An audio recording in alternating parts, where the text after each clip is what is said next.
উত্তরবঙ্গের কুড়িগ্রাম জেলার তাইজুল নামক সাংবাদিকরা যারা সোশ্যাল মিডিয়া চালায় তারাই চিনে, ইয়াংরা ভালো করে চিনে, গ্রামের দুরবস্থার কথা মানুষের কাছে জানায়, অথচ স্কুলের বারান্দায় যায় নাই, ভালো করে বলতেও পারে না। সাংবাদিকতা করতে হলে পড়াশোনা লাগে, তাও নাই। কিন্তু সমাজের মানুষের পাশে দাঁড়ানোর জন্য এই ব্যক্তিটা দাঁড়াইল। শুধু তাই না, আবার কেন সে সাংবাদিকতার পেশা বেছে নিল, ভিডিও কেন বানায়, তারা জিজ্ঞেস করার পরে বলে, আমার তো স্ত্রী নাই, বহুদিন আগে আমার সাইরা চইলা গেছে, আমার ঘরের মধ্যে পরিবারের মধ্যে আমার মা বাবা লইয়া নিজে একটা ঘর বানাইয়া পর্যন্ত আমি থাকতে পারি না, অন্যজনের বাড়ির মধ্যে আমি কোনো রকম চলাফেরা করি। এই বরগুনার মুসলমানেরা, এই যে একটা মানুষ সাংবাদিকতার ভিডিওর পেশা বেছে নিল, নিজের পরিবারের কথা চিন্তা করে, নিজের গ্রামের মধ্যে কোন জায়গায় ব্রিজ লাগবে এটা সাংবাদিকতার মাধ্যমে জানায়া দেয়। এই জমিনের মধ্যে এমন কিছু অজ্ঞ মূর্খ আছে, এরা সমাজ নিয়ে যেই পরিমাণ চিন্তা করে, এমন চিন্তা যদি আমার দেশের প্রত্যেকটা উপজেলার প্রত্যেকটা জেলার বড় বড় কর্মকর্তারা জানতো, এবং বড় বড় কর্মকর্তারা যদি এই চিন্তা ফিকিয়ে নিয়ে চলতো, তাহলে আমার উপজেলা, আমার জেলাগুলো আর কাজ থেকে বহির্ভূত হতো না। আবুল হাসনাত আবদুল্লাহর মতো সারা বাংলাদেশের মধ্যে নিজের সব কিছু জবাবদিহিতার মাধ্যমে জানায়া দিত, ঠিক কিনা? তাহলে আমার সমাজ পরিবর্তন হয়ে যাইতো। এ সমাজকে পরিবর্তন করার জন্য এমন লিডার বড় জরুরি, এমন নেতা বড় জরুরি। এমন নেতা যদি পাওয়া যায়, তাহলে উপজেলা পরিবর্তন হবে, জেলা পরিবর্তন হবে, দেশ পরিবর্তন হবে। নবীর জিন্দেগি, নবীর যে লিডারশিপ, যদি এই লিডারশিপ দেখে দেখে কেউ ফলো করে চলে, তাহলে ওই ব্যক্তিরা তার সমাজকে পরিবর্তন করতে পারবে। কিন্তু আমার সমাজের মাতবরেরা গরিবের বেলায় এক বিচার, ধনীর বেলায় আরেক বিচার। গরিবের বলে অন্যায় করলে বিচার করে 16 আনা, ধনীর পোলার বেলায় কোনো বিচার নাই। ভাই সেম অপরাধ করলো গরিবের বলায়, ধনীর বলায়, ধনীর পোলার বেলায় কোনো বিচার বসায় না, সালিশের মধ্যে মাতবরে যায় না। কেন? ওই বিকালবেলা হঠাৎ করে পকেটের মধ্যে টাকা ঢুইকা গেল, এই জন্য ধনীর পোলার বেলায় বিচার নাই। ওই ধনীর পোলার বেলায় বিচার করে 2 আনা, গরিবের পোলার বেলায় 16 আনা। এমন মাতবর আমাদের সমাজে আছে না? না, এমন মাতবরের অভাব নাই। অথচ আমার মায়ার নবীর জিন্দেগি এমন, পয়গম্বরের জিন্দেগি 40 বছর পরেও নবীজি দাওয়াত দিতে লাগলেন। সত্য আগেও বলেন, পরেও বলেন, ওয়াদা করে আগেও খেলাফ করেন নাই, নবুয়ত পাওয়ার পরে আর পরেও ওয়াদা করে, ওয়াদা খেলাফ করেন না।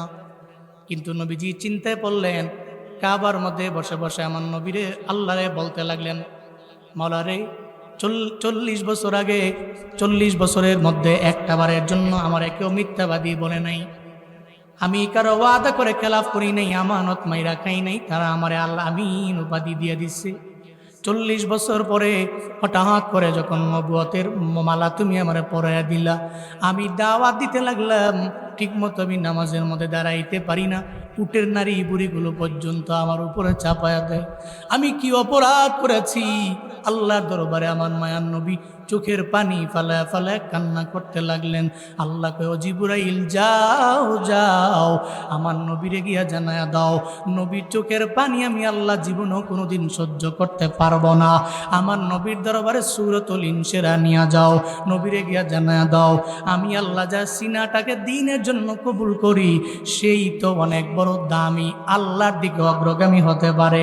আমি আল্লাহ যার সিনা কবুল করি না, হিদায়াতের লাইনেও যেতে পারবে না। আল্লাহ পাক রব্বুল আলামিন সূরাতুল ইনশিরা দিয়ে আমার নবীর উপরে পাঠায়া দিলেন। জিবরাইল আসলেন, নবীকে তিলাওয়াত করে শোনাইলেন। যদি পারেন তো আমার সঙ্গে বলেন, আলাম নাশরাহ লাকা সাদরাকা ওয়া ওয়াদানা আনকা উযরাক আল্লাযী أنقض ظهرك ورفعنا لك ذكرك فإن مع العسر يسرا إن مع العسر يسرا فإذا فرغت فانصب وإلى ربك فارغب চিল্লা জোরে করে পড়েন আল্লাহু আকবার। আল্লাহ পাক বলেন, পয়গম্বর এই জন্য আমি আপনাকে জানিয়ে দিলাম, আমি আপনার জন্য আপনার বক্ষটাকে প্রশস্ত বানিয়ে দিলাম। মনে রাখবেন পয়গম্বর, হিদায়াত দেওয়ার মালিক আপনিও না। সারা জিন্দেগি লাগে আবু জাহালে বুঝাইলেও বুঝবে না, কিন্তু হযরতে বেলালের বুঝানো লাগে না, কালেমা পড়ে মুসলমান হয়ে যায়। আল্লাহ পাক বলেন, হিদায়াত দেওয়ার মালিক আমি আল্লাহ। জমিনের কারো হাতে আমি আপনার হাতেও দেই নাই, কারো হাতে দেই নাই, বরং আমি আল্লাহ আমার কুদরতি হাতের মধ্যে রেখে দিলাম। উমরা করার জন্য যারা বাইতুল্লাহর মধ্যে গেলেন, আপনারা জানেন বাইতুল্লাহতে আপনি প্রথমত তাওয়াফ করলেন 7 বার, এরপরে ওখান থেকে সাই করার জন্য গেলেন Safa to Marwa, Safa to Marwa, Marwa to Safa, Safa to Marwa, Marwa to Safa, Safa to Marwa, Marwa to Safa, Safa to Marwa. কয়বার? 7 বার তাওয়াফ করলেন, 7 বার সাই করলেন। এমন একটা জায়গা আমি আল্লাহ আপনারা নিয়ে গেলাম। শুধু তাই না, আপনার দেহ মোবারকের মধ্যে আমি আল্লাহ এত বরকত বাড়াইয়া দিলাম। আপনার জিহ্বা মোবারকে বরকত, আপনার জিহ্বা আল্লাহ মোবারকে বরকত এত বাড়াইলাম, সব জায়গায় উন্নীত আসনে সমাসীন করলাম আমি মাওলা। খন্দকের যুদ্ধ হয়েছে, অনেকে জানে অনেকে জানে না। ব্যাটল অফ কনফিডারেটস, ইতিহাসের ভাষায় সম্মিলিত বাহিনীর যুদ্ধ। 3 বাহিনীর সঙ্গে মুসলমানরা পেরে উঠবেন না, এই চিন্তা করে আমার পয়গম্বর ডিসিশন নিয়ে নিলেন, আজকে ময়দানের মধ্যে সবার সঙ্গে লড়তে গেলে, আজকে যদি আমরা আগে থেকে কোনো পরিকল্পনা না করি, কোনোভাবে আমরা মুসলমানেরা সংখ্যায় দুর্বল পেরে উঠবো না। নবীজি সাহাবায়ে কেরামদেরকে নিয়ে খাল খনন করতে গেলেন, নবীর সঙ্গে সাহাবায়ে কেরাম নিয়ে গেলেন। খন্দকের যুদ্ধে পরীক্ষা খনন করলেন, নবীর সঙ্গে সাহাবায়ে কেরাম ছিল 1500। জোরে বলেন কয় হাজার? 1500 সাহাবা লয়া নবীজি খন্দকের ময়দানে গেলেন। ওখানে গিয়ে খাল খনন করতে লাগলেন আমার পয়গম্বর, সঙ্গে সাহাবায়ে কেরাম আছে 1500। শুরুতে যাইয়া প্রথম যে কোপ দিয়া খাড়ির মধ্যে মাটি উঠায়, যেটা আমরা করি, নবীজি শুরুতে যা পাথরটা আগে খাড়ির মধ্যে উঠাবে। প্রথমত নবীজি বলতে লাগলেন, সাহাবীরা রে, তোমাদের মাথায় দেওয়ার আগে প্রথমবার আমার মাথায় আমারে দাও। নবীজি বললেন, আমার মাথায় আগে দাও। আমার কথা শুই না, তোমরা 1500 সাহাবা, পরিবারের কথা চিন্তা করলা না, পরিবারের কোনো টেনশন মাথার মধ্যে নাই, নবীর প্রেম নিয়ে ভালোবাসা নিয়ে খন্দকের ময়দানে আসলা। আজকে প্রথমবার মাথার মধ্যে বোঝাটা আমি সাহাবায়ে কেরামদের মাথায় দিব না, বরং আমার মাথায় তোমরা আমারে দিয়ে দাও। যখন নবীজি মাথা মুবারকের মধ্যে বোঝা নিয়ে নিলেন, এভাবে চলতে থাকলো। নবীজির পরে সাহাবায়ে কেরাম নিয়ে নিলেন। খন্দকের প্রান্তরে পরীক্ষা খননের কাজ শুরু হয়ে গেল। সপ্তাহখানেক যখন চলে গেল, বাড়ি থেকে খাবার নিয়ে আসছে সাহাবায়ে কেরামরা। সব খাবার যখন ফুরিয়ে গেছে, নবীজির পেট মোবারকের মধ্যেও খাবার নাই। সাহাবায়ে কেরাম দেখে নবীজি একা যাবে না, এটা নবীর দ্বারা মানায় না। নবী চিন্তা করলেন, জীবনেও আমি যাব না। পেটের ক্ষুধার যন্ত্রণায় নবীজি সাহাবায়ে কেরামদের সঙ্গে সব একসাথে সঙ্গে নিয়ে আমার নবী একটা বারের জন্য নবী সাহাবায়ে কেরামদের বললেন না, এই সাহাবায়ে কেরামেরা, আমার বিদায় দাও, আমি যাব বাড়িতে। বাড়িতে যাওয়ার পরে আমার পেটের ক্ষুধা লাগছে, ক্ষুধা নিবারণ হয়ে গেলে আবার আমি চলে আসব। একবারের জন্য নবী এটা বলেন নাই। নবীজি চিন্তা করলেন, আমার সাহাবায়ে কেরামের পেটের মধ্যে খাবার নাই, আমি কেমনে খাবার খাওয়ার জন্য আমার বাড়ির মধ্যে যাব। এই চিন্তা করে নবীজি দাঁড়ায় রইলেন। একটা পর্যায়ে আমার নবী পেটের ক্ষুধার যন্ত্রণা সহ্য করতে না পেরে নবীজি পেটের মধ্যে একটা পাথর জোরে করে বাঁধলেন। এমনকি আমার নবীজি যখন পেটের মধ্যে পাথর বাঁধলেন, সোজা হয়ে নবীজি দাঁড়াইতে পারেন না। বারবার আমার নবী বাঁকা হয়ে থাকেন, সোজা হয়ে যখন দাঁড়ান না। যখন বাঁকা হয়ে কাজ করেন, বাঁকা হয়ে নবীজি দাঁড়ায় থাকেন। দূর থেকে হযরতে জাবের রাদিয়াল্লাহু আনহু যখন আমার মায়ান নবীর এমন কার্যকলাপ দেখলেন, দৌড়ে নবীর দরবারে গেছে, যে বলে, পয়গম্বর কি এমন হয়ে গেল? আপনি বাঁকা হয়ে দাঁড়ায় আছেন, কেন সোজা হয়ে দাঁড়াইতে পারেন না? নবীজির চোখ দিয়ে গড়া গড়া পানি পড়ে। জাবের রে, কয়েকদিন হয়ে গেল পেটের মধ্যে খাবার নাই, পেটের ক্ষুধার যন্ত্রণায় এমন অবস্থা হয়ে গেছে, আমি বাড়ি যেতে পারি না। সাহাবায়ে কেরামের পেটেও তো খাবার নাই, তোমাদের পেটেও খাবার নয়, যার ধরুন আমি পেটের মধ্যে একটা পাথর বাঁধলাম। আমি যদি সোজা হয়ে দাঁড়ায় যাই, তাহলে তো পাথর পড়ে যাবে, আমার পেটের ক্ষুধার যন্ত্রণা অনেক পরিমাণে বেড়ে যাবে। এই জন্য আমি সোজা হয়ে দাঁড়াইতে পারি না, আমি বারবার বাঁকা হয়ে যাই। হযরতে জাবের এই কথা শোনার পরে চোখ দিয়ে ঘোরায় ঘোরায় পানি পড়ে। হযরতে জাবের চিন্তা করলেন, আমার নবীর বুঝি এমন হালাত, আজকে যদি আমার ঘরের মধ্যে খাবার থাকে, নবীর জন্য যদি আমি না আনি, নবীর যদি মেহমান বানায় আমার বাড়িতে না নিয়ে যাই, হাসরের ময়দানে আল্লাহ যদি বলে বলে জাবের ঘরের মধ্যে খানা ছিল, কেন নবীর দাওয়াত দিয়ে নিয়ে গেল না? আমি জাবের জবাব দিতে পারবো না, জান্নাতে যাওয়া আমার দ্বারা পসিবল হবে না। সুবহানাল্লাহ, জোরে পড়বেন না?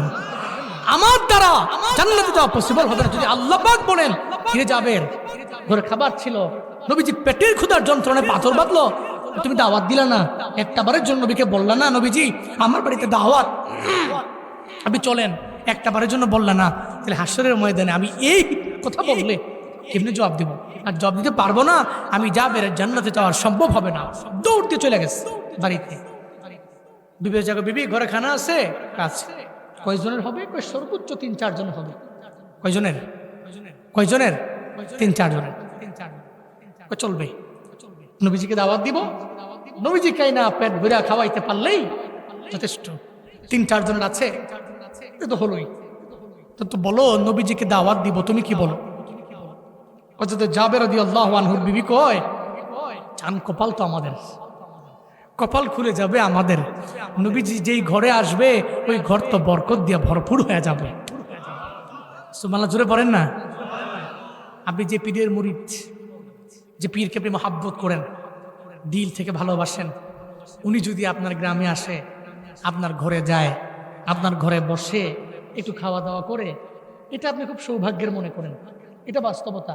আপনি তাকে পীর মনে করেন, তাকে ফলো করেন, তাকে ফলো করে চলেন, সে আপনার মতো এক গরিব আলোয় এত বড় একজন মানুষের শুভাগমন ঘটলো, আপনি খুশি হবেন না বেজার হবেন?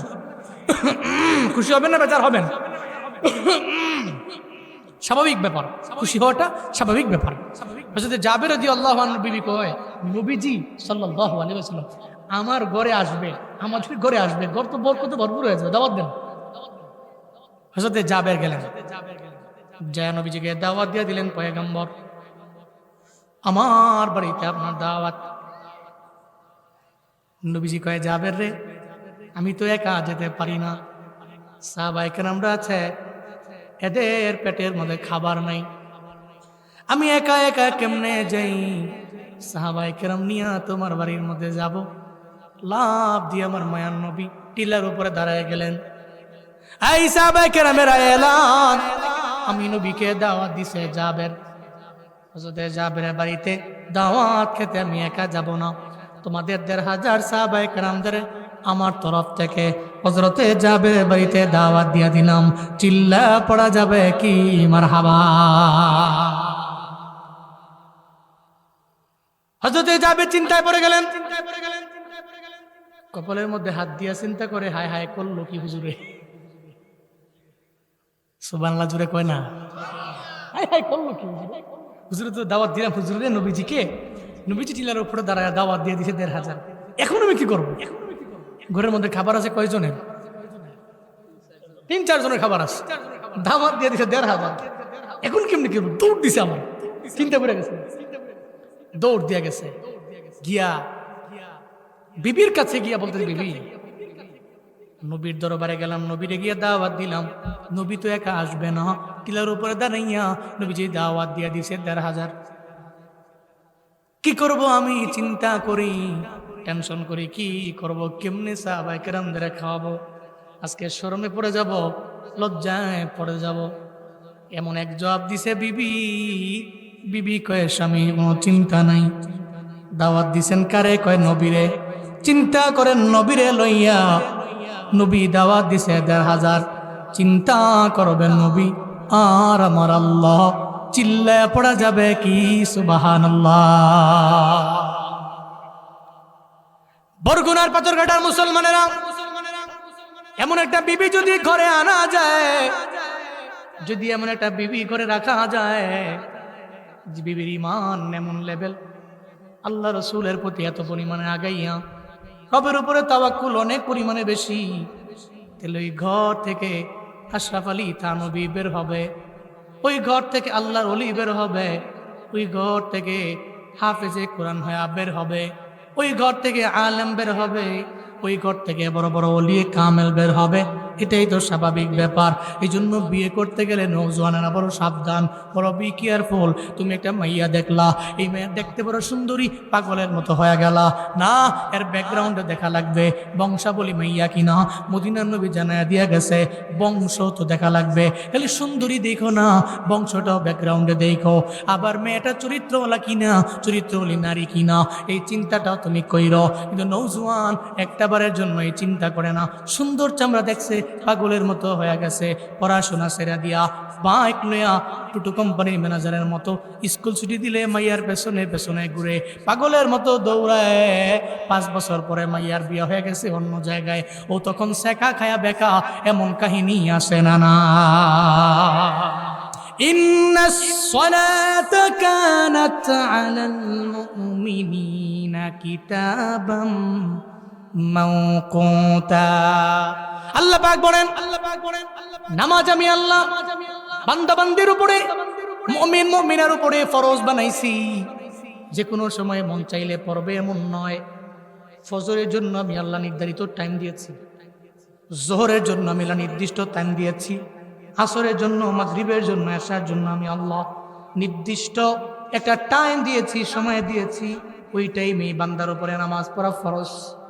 ওই টাইমের বাইরে পড়লে নামাজ মাওলার দরবারে কবুল হবে না। এই জন্য মা বোনেরা নামাজ পড়েন, ভালো ব্যাপার। তবে জোহরেরটা জোহরের সময়, আসরেরটা আসরের সময়, মাগরিবেরটা মাগরিবের সময় পড়া লাগবে। নাম্বার 1 মা বোনদের জন্য আমল, 2 নাম্বার মা বোনদের জন্য আমল। মদিনার নবী জানায়া দিয়া গেলেন, ইজা সাল্লাতিল মারওয়াতু খামসাহা ওয়া সামাত শাহরাহা। এই ব্যাপারে আপনাদের বয়ান করে লাভ নাই, তাহলে বেশি বয়ান করতে গেলে আমি ধরা। কারণ রমজানের 30টা রোজা রাখার ব্যাপারে মা বোনরা বড় আগাইয়া, রোজার লাইনে বড় আগাইয়া। আপনি শাওয়াল মাসের 6টা রোজা রাখতে পারেন নাই, অথচ মা বোনরা অলরেডি 6টার 5টা শেষ, কারো 6টাই শেষ, কারো 4টা শেষ, বাকি 2টা আর বাকি আছে। কেউ মাত্র শুরু করলো, শেষ করে ফেলবে। মা বোনরা রোজার লাইনে আগায়া ফরজ তো রাখে রাখে, আবার নফল পর্যন্ত বাদ দেয় না। এটা 2 নাম্বার রোজা রাখার আমল। 3 নাম্বারে মদিনার নবী জানিয়ে দিয়েছেন, এই মা বোনেরা, এই দুনিয়ার সকল বান্দিরা, 3 নাম্বারে তোমাদের জন্য আমল। অত যাও যাহা, স্বামী যাই না দেয়, স্বামীর কথা মাইনা আলহামদুলিল্লাহ বইলা চলো। স্বামী যা যেভাবে চালায় সেভাবেই চলো। স্বামী যদি গরিব হয়, গরিবী হালাতটাই তুমি মেনে নাও। স্বামী যদি মধ্যবিত্ত হয়, এভাবেই তুমি মেনে নাও। স্বামী তো সর্বোচ্চ দেওয়ার জন্য চেষ্টা করে, কিন্তু যখন না পারে তখন একটা পর্যায়ে উনি পাগলের মতো হয়ে যায়, সংসারের বোঝা মাথায় নিতে পারে না। তুমি স্বামীরে সাপোর্ট দাও, স্বামীরে মানো, স্বামীরে ইতোয়াত করো, স্বামীর আনুগত্য করো। স্বামী রাজি, আল্লাহ রাজি। স্বামী রাজি না, আল্লাহ রাজি না। কথা বলেন ঠিক কিনা? এজন্য স্বামীকে রাজি করা লাগবে। এরপরে 4 নাম্বারে আপনার সতীত্বের ওয়াহসনাত ফরজাহা, আপনার সতীত্বের হেফাজত আপনি করবেন। এটা আপনার স্বামীর হক। আপনি চাইলেই তো অন্যায় করতে পারেন না। যেই ড্রেস পইরা মন চায় ওই ড্রেস পইরাই তো আপনি বের হতে পারেন না। আপনার জন্য ইসলামের মধ্যে নির্ধারিত একটা বিধান আছে, আপনার জন্য পর্দা। আল্লাহ যেই ব্যাপারে এক্সট্রা আয়াত দিয়ে দিলেন, ওয়াকরনা ফি বুয়ুতিকুন্না ওয়ালা তাবাররাজনা তাবাররুজাল জাহিলিয়াতিল নুলা ওয়া আকিমনাস সালাহ ওয়া আতিনাজ যাকাহ ওয়া আতিনাল্লাহা ওয়া রাসূলা। আল্লাহ পাক রব্বুল আলামিন বলেন, এই নারী, তুমি ঘরের মধ্যে অবস্থান করো, ঘর থেকে তুমি জাহিলি যুগের নারীদের মতো সাজসজ্জা করে বের হয়েও না। নাম্বার 1 নামাজ পড়ো, নাম্বার 2 যাকাত ফরজ জাকাত দাও, 3 নম্বরে আল্লাহ এবং রাসূলের আনুগত্য করো। এর মানে পর্দার ব্যাপারে আল্লাহ এক্সট্রা বিধান দিয়ে দিলেন। পর্দা করা নারীর জন্য শোভা পায়, পর্দা করা পুরুষের জন্য শোভা পায়। এটা পুরুষও করবে, নারীও করবে, পুরুষও করবে, নারীও করবে। পুরুষই চিন্তা করবে না আমি নারীরে বারবার দেখবো, চিন্তা নাই। আবার নারীও তো এমনভাবে চলা লাগবে যাতে করে একটা পুরুষ আমার দেখতে না পারে। কিন্তু আমার সমাজের এমন বেহাল দশা হয়ে গেছে, মহিলারা ঠিক মতো, মেয়েরা পর্দা করে না, বেপর্দায় চলাফেরা করে। পোলায় জিন্সের প্যান্ট পরে, মাইয়াও জিন্সের প্যান্ট পরে। পোলায় গেঞ্জি পরে, মাইয়াও গেঞ্জি পরে। তো মাইয়া যখন হাইটা যায়, পোলায় যখন দেখে আমার গায়েও প্যান্টের প্যান্ট আছে, মাইয়ার গায়েও তো পুরনো প্যান্ট দেখা যায়, আমার গেঞ্জি মাইয়ারও গেঞ্জি পরে যায়, শীষ দেয়, ইফটিজিং করে, তোমারও বউ নাই, জামাই নাই, আমারও বউ নাই, চলো 2 জন পালায়া যাই। কথা বলেন ঠিক কিনা? আর যদি একটা মহিলা মাদ্রাসার মেয়ে, মহিলা মাদ্রাসাই শর্ত নয়, কিন্তু মহিলা মাদ্রাসার মেয়ে সর্বোচ্চ পর্দা মেনটেন করে চলে, অথবা স্কুলে পড়ে, কিন্তু পর্দা মেনটেন করে খুব কঠিন ভাবে, তার বডি কেমন, সে দেখতে কেমন বুঝাই যায় না। এমন পর্দা আছে না? এমন পর্দা না, এমন পর্দা না যে অর্ধেক আছে অর্ধেক নাই।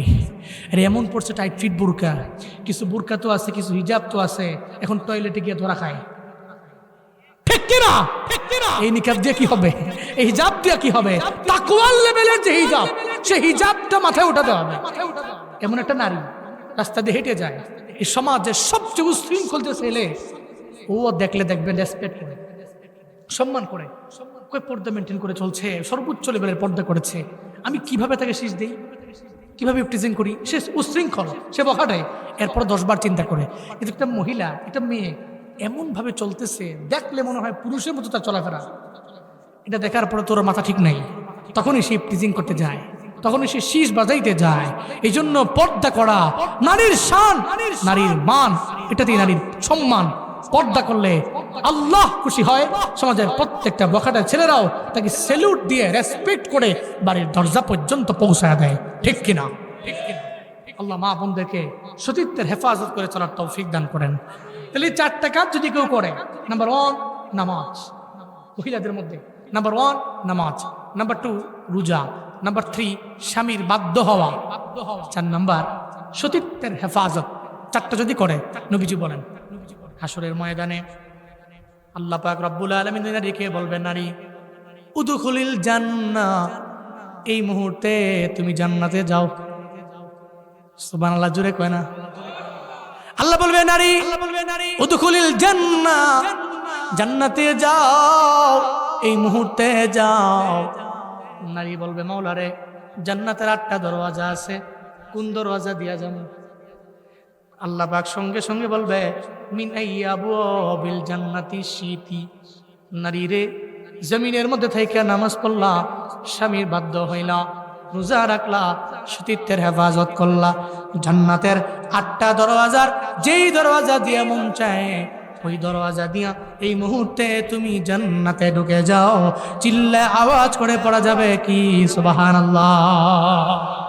এই জন্য মা বোনদের জন্য সহজ, এই 4টা কাজ করেন, হাসরের ময়দানে আপনি বেলা হিসাব আমার মাওলা জান্নাতে যেতে পারবেন। আল্লাহ মা বোনদেরকে এই 4 গুণে গুণান্বিত হওয়ার তৌফিক দান করেন। জোরে বলেন আমিন, আরো জোরে বলেন আমিন। বলতেছিলাম, মনে আছে নি হযরতে জাবেরের বিবি কি এক জবাব দিয়ে দিছে। উনি মোটামুটি চিন্তা মুক্ত হয়েছে, বিবি কইছে দৌড় দিয়ে গেছে। আবার গেয়ার পরও মনে মনে চিন্তা, আসলে যদি আল্লাহ না করুন আজকে খাওয়াইতে না পারলাম, এতগুলা সাহাবায়ে কেরাম আমার বাড়িতে আসবে, আমি শরমে পড়ে যাবো। চিন্তা পড়ে গেলেন। একটু পর নবীজি ডাক দিলেন। নবীজি কয়, যাবে এদিকে আসো, তোমার চেহারায় চিন্তার ছাপ দেখা যায়। হযরতে জাবের রাদিয়াল্লাহু আনহু বলেন, নবীজি না, কোনো চিন্তার ছাপ না। নবীজি কয়, না আমি বুঝছি তো, তোমার চেহারা দেখে বোঝা যায় যে তুমি চিন্তার ছাপ আছে তোমার চেহারায়। কি চিন্তা বলো আমায়? না নবীজি, কোনো চিন্তা নেই। নবীজি কয়, জাবের রে, একটু আগে জিবরাইল আমার আয়েশা জানায়া দিয়ে গেছে। সুবহানাল্লাহ, জোরে কয় না?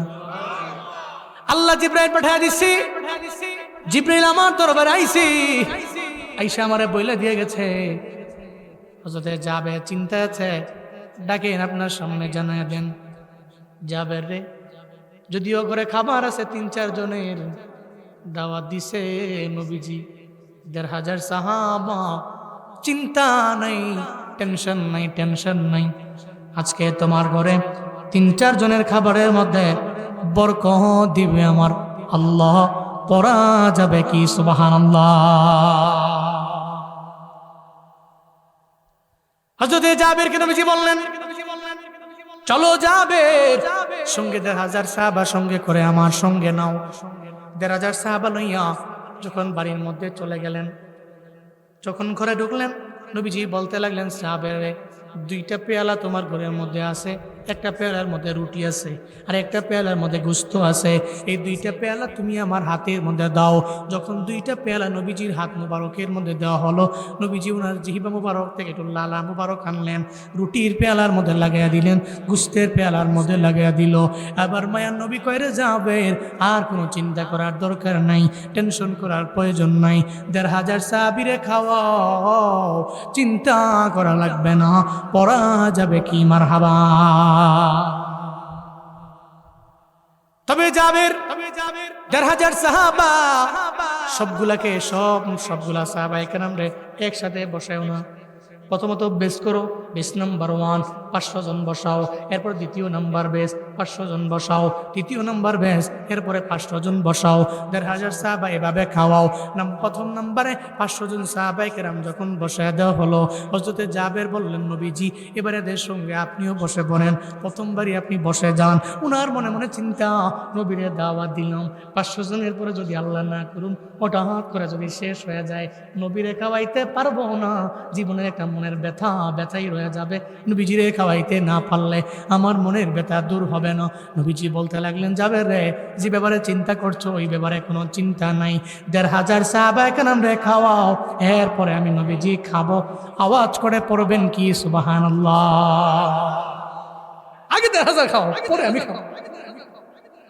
500 জন খাওয়ালেন। খাবার আছে কয়জনের ঘরে? খাবার আছে কয়জনের? খাওয়াইছে কয়জন? প্রথমত 500। সেকেন্ড টাইম নবীজি বললেন, আবার 500 জন বসাও। 500 জন বসাইলো, 500 জন খায় রাইছে। গেছে কয়জন? খাবার আছে কয়জনের? সুবহানাল্লাহ জুড়ে কয় না। এরপর নবীজি আবার বললেন, আবার 500 জনকে বসাও। তৃতীয় বেসে বসাও। 500 জন আবার আসলেন, আবার বসলেন, 1500 শেষ হয়ে গেছে। খাবার আছে কয়জনের? আল্লাহু আকবার। হযরত জাবের চিন্তা করলেন, এখন একটু দেখি গিয়া আসলে খাবার আছে না নাই। উনি দৌড়ে গেছেন ভিতরে গিয়ে, বিবি খাবারের পেয়ালাটা হাতে দাও তো। ঢাকনা উঠা দেখে প্রথমবার বিবি আসার পরে যে খাবার দিয়েছে ওই খাবারই দেখা যায়, একটুও কমে নাই। দৌড়ে নবীর দরবারে গেল, যায় নবীরে কয়ে, পয়গম্বর এটা কেমনে সম্ভব? নবী কয়ে, যাবে রে, তোমার কোনো ধারণাও নাই, ধারণা করতে পারো না।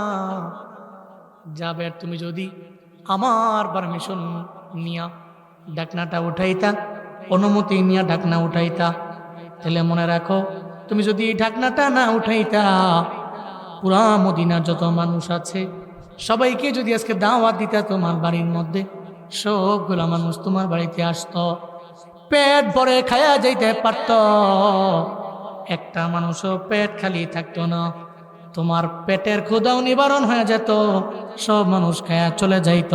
কিন্তু ঘরের মধ্যে যেই খাবার ছিল ওই খাবারই রয়ে যাইত, বিন্দু মাত্র পরিমাণ কমতো না। চিল্লা আওয়াজ করে পড়া যাবে কি সুবহানাল্লাহ। ওয়া রাফা'না লাকা যিকরাক। আল্লাহ পাক বলেন, নবী যেখানে ঝামেলা ওখানেই সমাধান, যেখানে কোনো বিপদ ওই বিপদ থেকে উত্তরণের পথ আমি আল্লাহ এই জায়গায় আপনার জন্য বের করে দিলাম। আমি আপনার সম্মান বাড়াইলাম, বিপদ থেকে বাঁচাইলাম, আমি আল্লাহ আপনার দাম বাড়ায় দিলাম। আলাম ইয়াজিদকা ইয়াতীমান ফাআওয়া ওয়া ওয়াজাদাকা দাল্লান ফাহাদা ওয়া ওয়াজাদাকা আইলান ফাগনা। কি ছিলেন আপনি, কি বানাইলাম আমি, চিন্তা নাই। রফানা লাকা যিকরাক, আমি আপনার জন্য আপনার জিকির বাড়ায়া দিলাম, আপনার জন্য আপনার সম্মান বাড়ায়া দিলাম, আপনার মর্যাদা আমি আল্লাহ বুলন্দ করে দিলাম। এরপরে 5 নাম্বার এবং 6 নাম্বার আয়াতে আল্লাহ পাক রব্বুল আলামিন একই কথা 2 নাম্বার বললেন, সবাই আমার সঙ্গে পড়ুন, ফা ইন্না মাআল উসরি ইউসরান, ইন্না মাআল উসরি ইউসরা। চিল্লা পড়েন আল্লাহু আকবার। আল্লাহ পাক বলেন, নবীজি আপনার মাক্কি লাইফটা কষ্টের হবে, বড্ড কষ্টের হবে। সব জায়গায় গেলে স্বাধীনভাবে আপনি নামাজ পড়তে পারবেন না, কাফের বেদিনেরা আপনার উপরে চড়াও হয়ে যাবে। এটাই মক্কার জীবনে আপনার কষ্টের ব্যাপার। মনে রাখবেন, কষ্টের বিশাল পাহাড় পেরিয়ে, কষ্টের পানি সমুদ্র পার হয়ে একটা জায়গা আছে, যে জায়গাটার নাম হলো সফলতা। ওইটা সুখের সাগর। জমিনের মধ্যে কোনো ব্যক্তি সফল হতে পারে না যে ব্যক্তি দুঃখে তার সময় কাটায় না। এই বাংলাদেশের অনেক বড় বড় ধনী, এদের ব্যাকগ্রাউন্ডটা খেয়াল করে দেখবেন। কেউ ছিল টোকাইগিরি করত। আমার এলাকার মধ্যে, ঢাকায় যে এলাকায় আমার বসবাস, ওই এলাকার মধ্যে একজন আছে অনেক বড় ধনী লোক। এত টাকার মালিক উনি নিজেও জানে না। ওই আগে কি করতো, আমি এসে শুনছি ওনার গল্প। ওই আগে এয়ারপোর্টের ডানে বামে চতুর্পাশে বিভিন্ন জায়গায় ময়লা টয়লা কুড়াইতো, অথচ আজকে কোটি কোটি কোটি কোটি টাকার মালিক। এই সফল মানুষের ব্যাকগ্রাউন্ডে কষ্টের কোনো অভাব নাই, দুঃখের কোনো অভাব নাই। কাটাহিরি ক্ষান্ত কেন কমল তুলিতে, দুঃখ বিনা সুখ লাভ হয় কি মোহিতে। জমিনে এটা আশা করা যায় না, ফুল আনবা কাটার দা খাবা না, হবে না। ফুল যদি পেতে চাও তাহলে কাটার দা খাওয়া লাগবে, এরপরে ফুল তোমার হাতে আসবে। এটাই জমিনের বাস্তবতা, এটাই জমিনের স্বাভাবিক একটা ব্যাপার। জমিনে কষ্ট করো নাই, সফল হতে পারবা না। কষ্ট করো তো সফল হয়ে যাবা। আল্লাহ পাক এটাই বললেন, তুমি পরিশ্রম করো, কষ্ট করো। ইন্নামা আল উসরি ইউসরা, নিশ্চয়ই কষ্টের পরে কি আছে? কষ্টের পরে সুখ আছে, কষ্টের পরে আছে সফলতা। পড়েন সুবহানাল্লাহ। এই জন্য এই আল্লাহর সূরাতুল ইনশিরার এই কালাম আর এই বাণী প্রত্যেকটা জুয়ানদের জন্য মেসেজ। তোমার জীবনে তুমি যতটুকু পরিশ্রম করেছো ততটুকুই তোমার সফলতা। জীবনে পরিশ্রম নাই আর খালি বলতেছো আল্লাহ আমারে সফল করে না, ইটস ইম্পসিবল ফর ইউ। পরিশ্রম নাই, সফল হতে চাও, ইম্পসিবল। পরিশ্রম আছে, সফল হও নাই, আনবিলিয়েবল। পরিশ্রম আছে, সফল হয়েছ, বিশ্বাসযোগ্য কথা, চিরন্তন সত্য ব্যাপার, এটাই সত্য, কোনো সন্দেহ নেই। কিন্তু ইয়াংরা, এই যে এই জুয়ান পোলাটা, প্রায় সময় আমি দেখি চলি তো আমরা রাস্তাঘাটে ডানে বাম চতুর্পাশে, বর্তমানে সবচেয়ে মারাত্মক লেভেলের অপরাধ জুয়া, গাঞ্জা, পেন্সিডিল, এই সমস্ত খায়া ইয়াং পোলা নষ্ট হয়ে গেছে। সারা দিন মোবাইল চালায়,